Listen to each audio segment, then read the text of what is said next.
He radiated a quality that people liked and respected, and that was the quality of being a wise old man.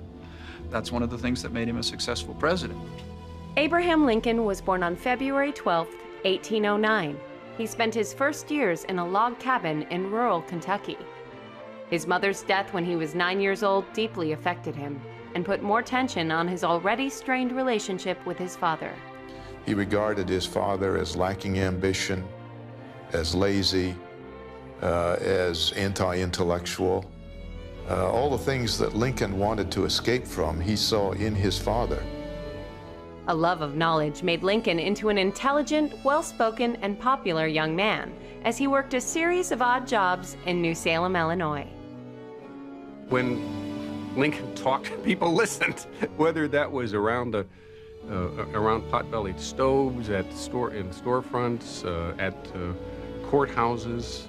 After a term in the Illinois state legislature, Lincoln decided to teach himself law. He passed the bar in 1837 and moved to Springfield, where he met Mary Todd. Anybody who was watching what was going on in Springfield in those years knew that this was a fellow who was going to make a name for himself in some way, and Mary was attracted to that. Abraham Lincoln and Mary Todd were married on November 4th, 1842. Lincoln spent his next years practicing law.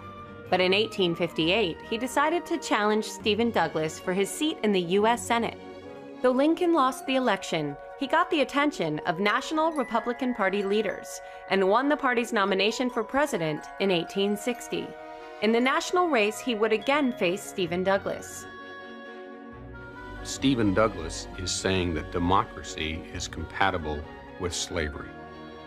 Lincoln has to undo that idea, or he won't be able successfully to challenge slavery. Lincoln won the election, but his views on slavery did not make him a welcome leader in the South. By his inauguration in March 1861, 7 Southern states had seceded from the Union. On April 12, 1861, the Confederacy fired on Fort Sumter and began America's most deadly war. At first, Lincoln made the war about maintaining the Union so as not to offend the loyal slave states. But eventually, he shifted the cause to abolishing slavery.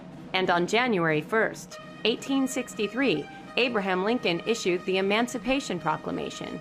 Slavery was over. Lincoln easily won the election in 1864, and it would only be a few more months before Confederate General Robert E. Lee would surrender. With the war over, Lincoln could look forward to better times. Reconstruction had already begun, but there were those that didn't readily accept the outcome of the war. John Wilkes Booth believed that Abraham Lincoln was truly an evil man, and Booth believed that by killing him, he would be doing a service to both his nation and to his race. On April 14, 1865, John Wilkes Booth shot the president at Ford's Theater in Washington, D.C.